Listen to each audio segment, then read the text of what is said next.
ভাবতে পারেন মাটি নেই, সূর্যের আলো নেই, এমনকি কোনো সারও নেই, তবুও একটি বন্ধ ঘরের ভেতরে প্রতিদিন জন্ম নিচ্ছে ঘন সতেজ সবুজ ঘাস।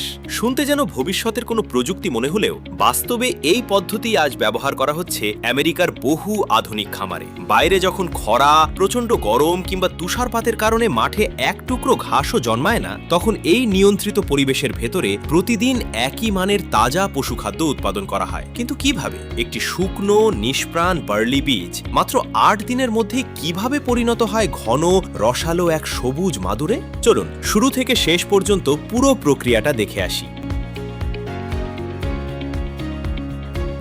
সবকিছু শুরু হয় ছোট্ট একটি বার্লি বীজ দিয়ে। দেখতে সাধারণ শস্যদানার মতোই, হালকা বাদামি রঙের, শক্ত আর একেবারে প্রাণহীন। কিন্তু এই ছোট্ট দানার ভেতরেই লুকিয়ে থাকে একটি সম্পূর্ণ গাছের জীবন।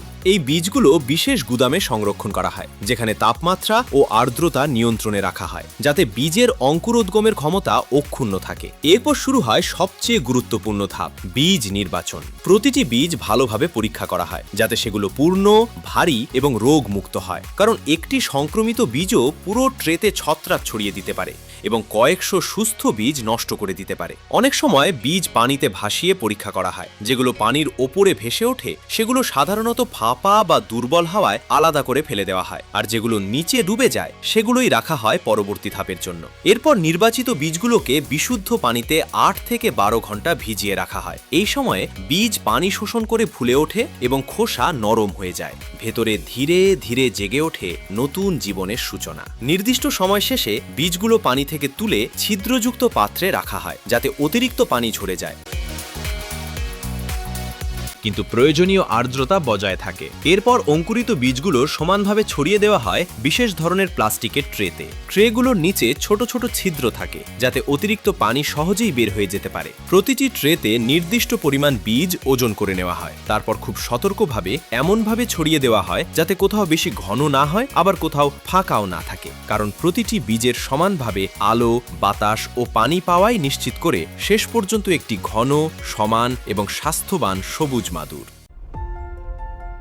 বীজ বিছানো শেষ হলে ট্রেগুলো কিছু সময়ের জন্য একটির ওপর আরেকটি রাখা হয়, যাতে শিকড় সহজে নিচের দিকে বিস্তার লাভ করতে পারে। এরপর ট্রেগুলো নিয়ে যাওয়া হয় হাইড্রোপনিক গ্রোয়িং রুমে। এটি এমন একটি নিয়ন্ত্রিত পরিবেশ যেখানে প্রকৃতির কোনো প্রভাবই পড়ে না। রোদ নেই, ধুলো নেই, বৃষ্টি নেই, এমনকি পোকামাকড়ও নয়। দরজা সবসময় বন্ধ থাকে আর ভেতরে প্রবেশের আগে জীবাণুমুক্ত হওয়া বাধ্যতামূলক। সারি সারি ধাতব র্যাকে সাজানো থাকে শত শত ট্রে। প্রতিটি স্তরে লাগানো থাকে বিশেষ এলইডি গ্রো লাইট, যা সূর্যের আলোর বিকল্প হিসেবে গাছকে ঠিক সেই তরঙ্গ দৈর্ঘ্যের আলো দেয় যা দ্রুত বৃদ্ধির জন্য সবচেয়ে উপযোগী। পানির ব্যবস্থাও সম্পূর্ণ স্বয়ংক্রিয়। নির্দিষ্ট সময় পর পর স্প্রিংকলার ও মিস্টিং নজল থেকে সূক্ষ্ম পানির ফোঁটা ট্রেগুলোর ওপর ছিটিয়ে দেওয়া হয়। টাইমার ও সেন্সরের মাধ্যমে পুরো সেচ ব্যবস্থা দিন রাত নিরবচ্ছিন্নভাবে চলতে থাকে। কোনো মানুষের হাত ছাড়াই প্রতিটি ট্রে ঠিক সময়ে ঠিক পরিমাণ পানি পেয়ে যায়। এবার শুরু হয় অপেক্ষার পালা। প্রথম দিনে বীজগুলো সবে অঙ্কুর বের করতে শুরু করে।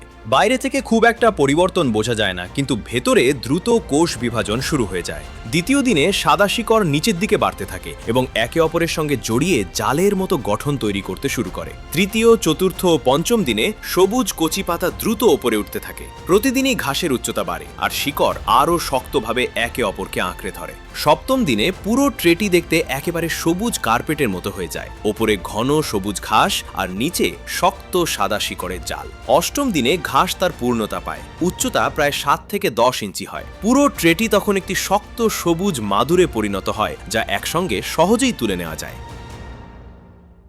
এরপর শুরু হয় সংগ্রহের কাজ। কিছু খামারে পুরো মাদুরটি শিকড় সহ গরুর সামনে পরিবেশন করা হয়, কারণ শিকড়েও থাকে প্রচুর পুষ্টিগুণ।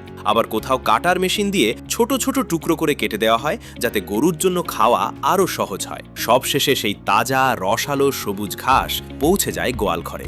গরুর সামনে যখন এই ঘাস রাখা হয়, তখন এর সতেজ গন্ধই গরুকে আকৃষ্ট করে।